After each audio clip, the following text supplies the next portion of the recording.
İsrail'e amputa. Denizde, limanda, İsrail'e ambargo. Bismillahirrahmanirrahim. Bu adımları atması talebini Evet. Gerçekten bugün atmış olduğumuz tüm adımların 22 aya yaklaştı. Gazze'deki soykırımı durdurmadığını gördük. Gazze'deki katliam, oradaki soykırım 600 her gün gün önce yapılacak Siyonist katiller tarafından sivil toplum kuruluşları vahşetin yeni bir tarafından bile örneği sergilenmek suretiyle devam ediyor. hızlıca yerine getirilmesini Yaklaşık 10 talep bini ediyoruz. henüz enkaz altında veya kayıp olmak üzere, şehit sayısı 70 bine yaklaştı. 1590 sağlıkçı, 229'u gazeteci olmak üzere 70 bin şehidin 20 bini çocuk. Ve bunlardan yaklaşık 1000 tanesi bebek. Sadece bombalarla değil, son dönemde açlıktan ölümler başladı. Bugün de açlıktan ölen çocukların haberi ulaştı. Yüzlerce insan açlıktan ölmeye başladı. Sokakta yaşlı kadınlar, genç erkekler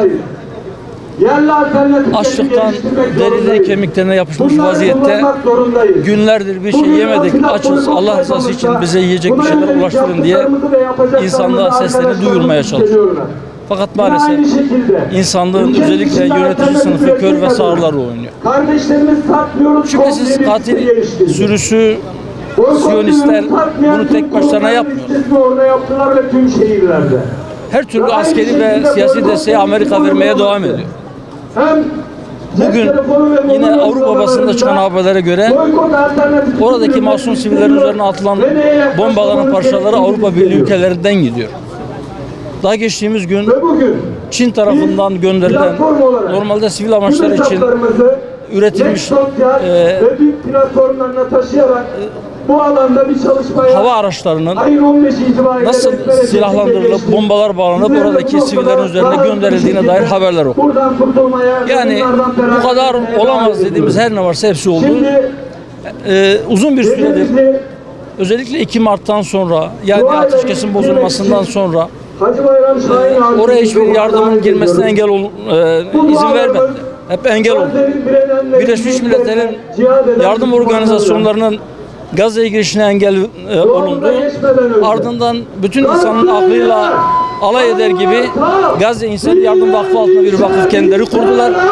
Ve onlar yardımları belli bir noktada Gazze'lilere dağıtacağız dediler. Oraya toplanan insanların üzerine de saldırılar düzenlediler. Bugün yine yardım almak için toplanan insanların üzerine ateş açıldı ve 30'dan fazla şehit var. Yardım almak için çocuğuna bir avuç un götürebilmek için giden insanlar orada katledildi. Gazze halkı kitlesel bir şekilde açlık tehlikesiyle karşı karşıya. 650 bin çocuk açlıktan dolayı ölüm tehlikesiyle burun buruna. Bu kitlesel bir kıyımdır. Bu bir soykırım.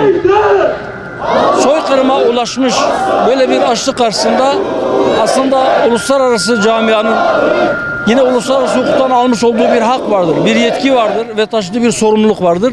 Mutlaka acil bir şekilde oraya insani bir koridor açılmalıdır. Bu insani koridor askeri güç kullanılarak da açılmak zorundadır. Çünkü denenen bütün sivil yollar tükendi. Hiçbir yol kar etmedi. Barışçıl amaçlarla oraya götürülmeye çalışılan yardımlar ulaştırılamadı oraya. Tek bir yol kaldı. Oraya insani bir koridor açmak, güç kullanarak açmak.